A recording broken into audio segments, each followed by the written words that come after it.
plus grand salon d'Europe consacré à l'aviation générale a eu lieu récemment à Friedrichshafen dans le sud de l'Allemagne.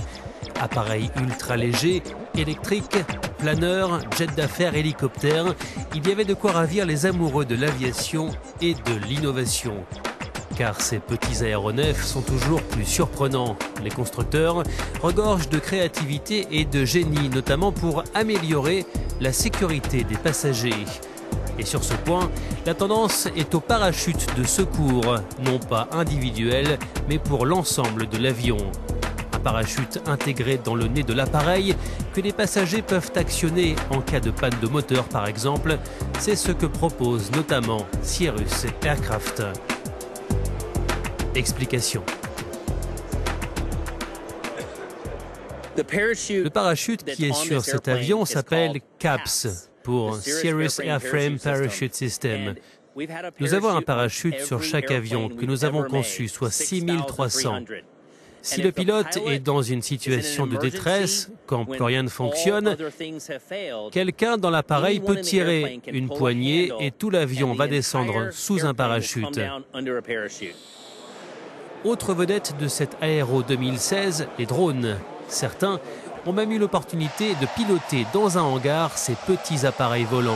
Grâce à des lunettes spéciales et grâce à une caméra embarquée, c'est comme si on se trouvait à bord du drone. Quelques 3 millions de drones seraient aujourd'hui en circulation, mais la drone mania souffre encore d'un manque de réglementation. Il n'y a pas de restriction légale. L'utilisation est en fait la même que pour les modèles réduits d'avions.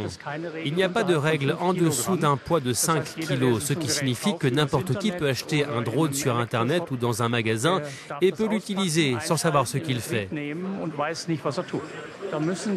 Les pilotes de drones doivent être conscients de leurs responsabilités et des risques, et cela n'est possible qu'à travers un entraînement spécifique qui n'existe pas encore. Il n'y a pas de réglementation pour les licences, il n'y a pas de formation dans les clubs, sauf dans les associations d'aéromodélisme où les membres apprennent les uns des autres. Ils apprennent ce que nous appelons la conscience de l'aviation.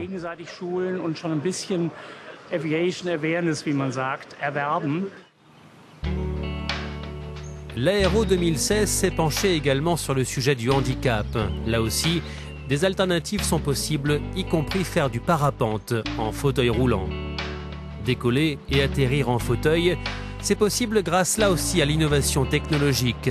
Michael Ampmann a créé un groupe d'intérêt pour les personnes qui souhaitent voler malgré un handicap. Les parapentistes qui ont des handicaps comme moi ont besoin d'un fauteuil roulant spécial avec un système de suspension et de grandes roues pour pouvoir décoller et atterrir sur un terrain bosselé. Faire du parapente, piloter un avion, le rêve de voler dans les airs peut devenir réalité.